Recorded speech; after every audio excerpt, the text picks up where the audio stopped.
Saya ingat guru saya, Ubaba Bahiyah. Usianya Bu waktu meninggal dunia 100 sekian tahun, 104 atau 106 gitu waktu meninggal. Saya waktu jumpa sama beliau, usia beliau 94-an tahun. Ubaba Bahiyah itu Bu, bajunya cuma punya dua, satu dicuci, satu dipakai. Ibu-ibu sekalian, punya mukna satu biji, karena kalau dicuci pagi kan siang udah kering gitu. Beliau Bu sangat terbatas dunianya, bukan karena miskin, akan tetapi karena beliau membatasi kesenangan dunia bagi dirinya sendiri. Saya pernah diundang untuk mengisi daurah di negara beliau, di kota beliau, namanya Salalah, negara namanya Oman. Ibu-ibu sekalian, orang di sekitarnya Hubaba itu mobilnya kalau enggak Land Cruiser, kalau enggak BMW.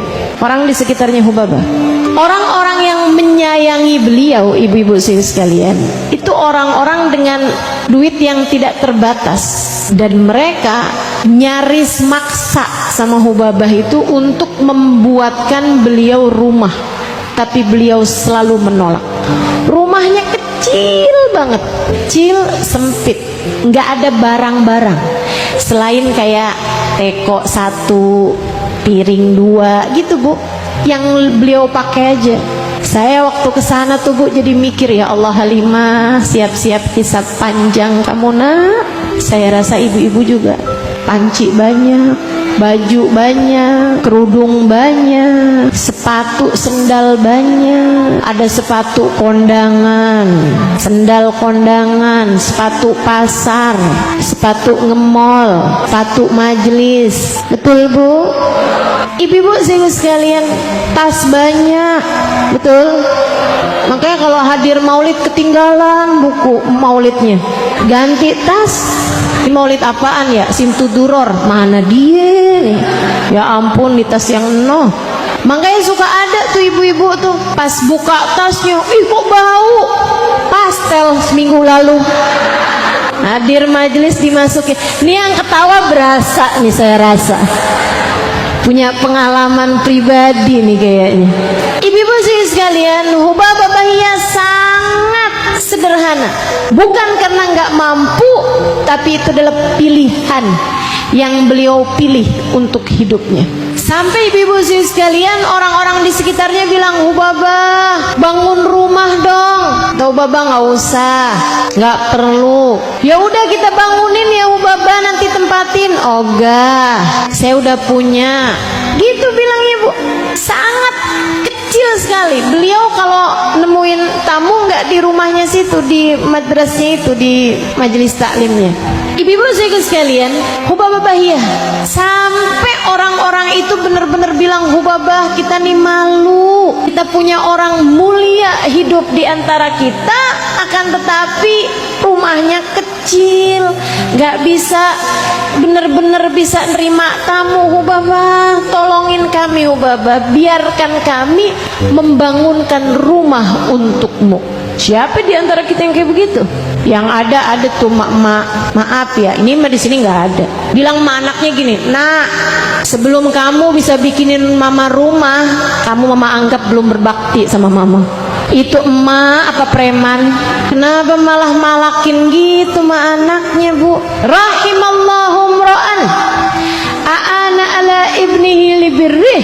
Semoga Allah kasih rahmat kepada orang tua yang memudahkan anaknya berbakti padanya.